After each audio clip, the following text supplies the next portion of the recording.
What's good, everybody? Welcome back to another episode of An Elite Podcast, a podcast dedicated to everything AEW. I'm your boy, Adam Taylor. I'm joined by my homie, compadre, co-host in crime, Mr. Billy Calabrese. What's poppin', Billy? Let's go, Darby. Darby Allin, new AEW World Champion, defeated MJF on Wednesday's Dynamite. MJF coming off that big victory against Kenny Omega. It kind of feels like a deflating end to that title reign. The way they built it up, MJF looked like he was destined to kind of hold that title predominantly, maybe till they go back to Wembley later this year at least. Had beat Adam Page in a monstrous battle in the previous pay-per-view, then beat Omega in a Dynasty. And then all of a sudden, just on a random episode of Dynamite, Darby Allin just comes out of nowhere, coffin drop, boom, ends it with that headlock takeover. How do you feel about it, Billy? I loved it. I thought it was Darby's time. I thought that the headlock takeover is just a great example of what AEW does best, which is some long-term storytelling. This started with like a takeover with the headlock takeover in 2021. And they've been doing this going back and forth for years now. I only worry that this is just a setup, and in 4 weeks in Queens, MJF gets his title back. That's the only thing that I'm concerned that Tony Khan is going to just want to take the piss out of WrestleMania, give Darby the run for a couple weeks, which, I mean, it's worked so far. Like I said, this is a big moment. Like having Darby have the triple crown of the championship, the TNT championship, and the tag championship. I mean, that's a pretty nice little, stone in his, in his belt. But I really hope it's not a temporary thing. And in 4 weeks, we're back to MJF. I just wonder what type of title run Darby can have, right? Like, one of the things about Darby is he's a guy that wins after taking significant beatings. Like, this is the first time I can remember ever seeing a Darby squash match. So for it to be against MJF in a championship match, it kind of just felt like it was counter to the character that Darby's kind of developed over the recent years, right? Like, we want to see Darby come from behind, he takes a beat, and he does these crazy spots, and he just feels indestructible. And then you kind of turn that completely around and you have him win in a way that's counterintuitive to what you'd expect, which I think goes towards the shock value of the win itself, right? And then the long-term storytelling kind of props everything up with it. The question is, do you want a champion that predominantly gets his ass whooped for 90 to 95% of a match? Do you want that to be your long-term champion? Or is this the start of a new, more aggressive Darby that starts to take less match-to-match or bell-to-bell bumps and becomes more of a dominant, like high-flying, high-risk-taking, high-impact guy that doesn't necessarily have to be on the back foot for the majority of a match? Because when you think champion, you don't think underdog, not for a long-term run, which is where you kind of come back to, like, is this a way of making MJF, this will be a free time if he wins it back, a free time AEW champion, or is this a way of giving Darby his flowers? Because we know that Darby's been rumored to be in the championship picture before. Last time we heard about anything of this level was just before he decided to go and climb Mount Everest, and he's had to work his way back. Now, I'm a big fan of Darby Allin. I've got his t-shirt in the other room right now. I'll probably wear that on the next episode just to pay some homage. Anyone wondering why we're wearing Celtics gear? It's because it's playoffs time, and I'm all way in.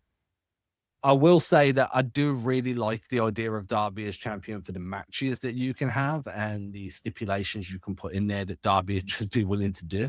I'm just not sure that the squash match was the right way to kind of put that belt into his hands. We've seen just a couple different ways championship runs go. For some wrestlers, the belt makes the champion, and for others, the wrestler makes the belt. And I don't know which way Darby's going to go, because like MJF doesn't need the belt to be a star. He can dominate a show without the belt. There's no problem there. But if this is something that can make Darby more than, and I'm not saying this in a disrespectful way, but the comparison has always happened is like a Mick Foley. You don't want Mick Foley as your champion, 6 to 8 months out of the year, but you do want Mick Foley to have those moments and those matches and stuff. If this is something that could elevate Darby from that Mick Foley's tier to like The Rock or Stone Cold kind of type, where you're the dominant guy, like you're the face of the company, maybe you try it out. But like I said, sometimes the belt makes the champion and sometimes the wrestler makes the belt. I think that expecting Darby to hit that like And obviously, people always use The Rock or Stone Cold as kind of like integral names when talking about faces of company. I think MJF is very clearly the face of AEW right now, and so he should be. He's just the biggest star on the roster, and that's not in terms of just talent, but it's just overall presence on the mic and the way he cuts promos, the way people are emotionally invested either with him or against him, depending on where you are in that kind of trajectory. So going back to him when he was with Adam Cole, and like everybody was invested with MJF, especially after like that whole saga where Adam Cole turned against him, and now everyone's invested against him. So having him lose is actually a really good payoff for the fan base, because he's just been so insufferable as a champion. You're like, oh, yeah, he deserves to lose that. But on the flip side, it's also really good, as you mentioned, in trying to get somebody else over, because one of the biggest criticisms about AEW, especially during the earlier years, was it had all this talent, but it just really struggled to create stars, to create guys that could be a draw to people outside of the fan base already and bring in more casual eyes. And I think that the more guys you can elevate towards a level where they're attractive to casuals, the better. And Darby Allin might not be the first name on a lot of people's minds when you talk about that, but he's just such a great guy to kind of root for, such a great character. And you've seen the development for him. There's such a big enough archive now that anybody coming into AEW at this point could go back and watch some absolutely incredible matches involving Darby. And he deserves the opportunity to hold this belt. And I do hope that it's a longer run than a couple of weeks. I do hope that maybe this sets up a main event or a big time match at All In, like at Wembley, because that would be something that you can build towards now for the next few like weeks or months to get you to where you need to be at the time. And there could be so many avenues you can take, so many angles. Maybe you kind of do a callback to the way MJF won this title by putting Darby in a fatal four-way, and you've got MJF, and maybe Darby now changes the stipulation so Hangman can challenge back for the championship. There's so many avenues you can take now that I actually think it opens things up a lot better than what it was already. Like, that title division is wide open again, and there's so many fresh angles you can take. And to me, that is great storytelling, not only long term, but also positioning you heading towards your own like top tier #1 pay-per-view of the year. So I'm really happy with it. I thought the only thing it was I would have preferred it to be less of a squash match, but that's me picking hairs. I think Tony's doing a great job right now. AEW is just incredibly fun to watch. Yeah, and I always like to see the OGs of the company get their flowers, because like I consider Darby one of the pillars that really got people hooked on this product. And just to see him finally get that main spot, I think it's well deserved. It's probably overdue, but like, hey, the time is now.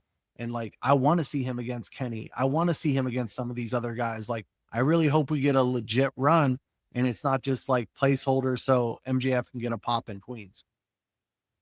I don't think so. I think there might be a title rematch there. I'd much more expect it to be a face-to-face with some physicality thrown in. Maybe it's a face-to-face and then MJF just goes off on one and beats the hell out of Darby, but there's, it's not a match. And I think that could be a way to get the pop without needing to have the title exchange hands so quickly. I think that devalues, and we just spoke about the value of getting Darby over and giving him a bit of a title run. I think getting it out of his hands quickly would devalue not only the championship itself, not only Darby as a champion, but it makes it much tougher to then get Darby over again down the line because of how quickly he dropped the belt. People will start looking at him as a guy that got lucky, a guy that took advantage. And that is probably part of the storyline, like MJF's beating up after facing Omega, and you go up against Darby Allin that's opportunistic and so much. But I would prefer it to build towards like some form of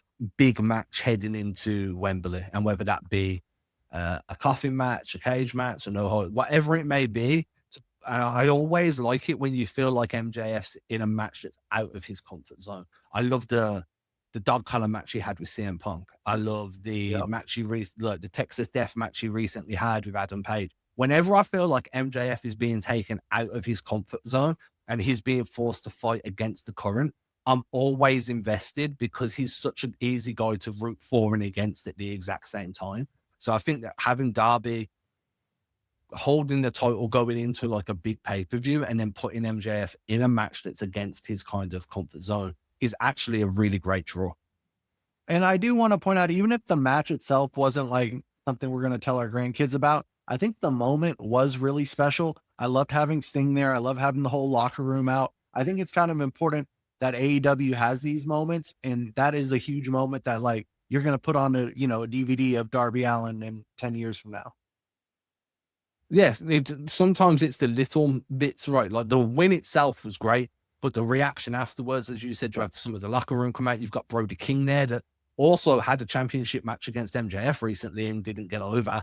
And then you've got Sting coming out, who's just a legend. And there's so much like Darby was a guy that was seen as somebody, he's had all these feuds with the Death Riders over recent years where he's trying to save AEW. When they did that whole we need to save AEW, it's not, when it was, they were going through that era of what WWE are going through right now, where it's like, we don't like it, it's not good, we need to save it.